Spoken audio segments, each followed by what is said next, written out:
Are you ready to hear about a manhwa you never heard of? Well, even if you aren't ready, tune in because right now we're talking about the sword devouring swordmaster. You heard it right. He devours swords, and this is episode 18 of Manga with Josh. What is it? It's something that you probably never heard of, and it's only 23 chapters as of recording.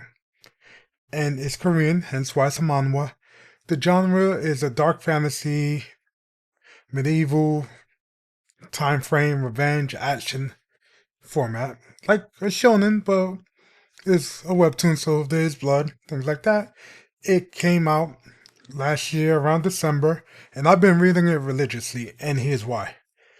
The main character lived his life as a little noble in some backwater village, being told, hey, your ancestor was like the greatest swordmaster of his time. Nobody's been able to reach that level, this, that, and the third. But here's the thing. That's what his father told him. He read all the history books, everything, never saw any mention of this person. So he lives his life, and one day when he's outside of the town, this is where the spoilers come in, but trust me, even after you hear it, you're going to want to read this because he comes back and his entire village and family is basically killed. They get murdered by a sword master, and he doesn't know why.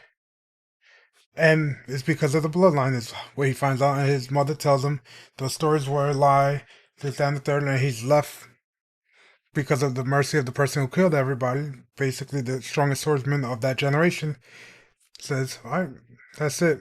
Don't ever pick up the sword, and I'll let you live, and just leaves. And he's just cursing the family portrait of his ancestor, who's supposedly this great swordsman, yet the family sucks. And then the ghost of his ancestor comes and says, oh, if you really think that I'm full of it, why don't you eat this sword? Hence sword devouring. He goes, our bloodline has dwarven blood and we can eat swords. So eat this sword of mine because the sword's encased right under his picture.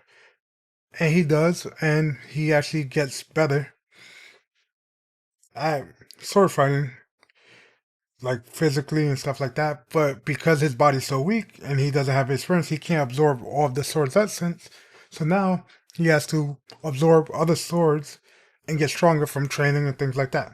The reason I like it is because it's not like, hey, the net sword he absorbs and magically he's super strong. No, he's still not that great. He absorbs a thin blade from a female assassin and a mercenary, and it helps him, but it doesn't put him on the same level as other people. He still has to do physical things and get like a mana heart in it, but do it the old-fashioned way through training rather than using techniques. It's a whole thing. And the reason I like it is because it's a different take on the revenge plot. A man eating swords and getting the memories of the person who used it is actually great. But it's also, he has a mentor and his great ancestor.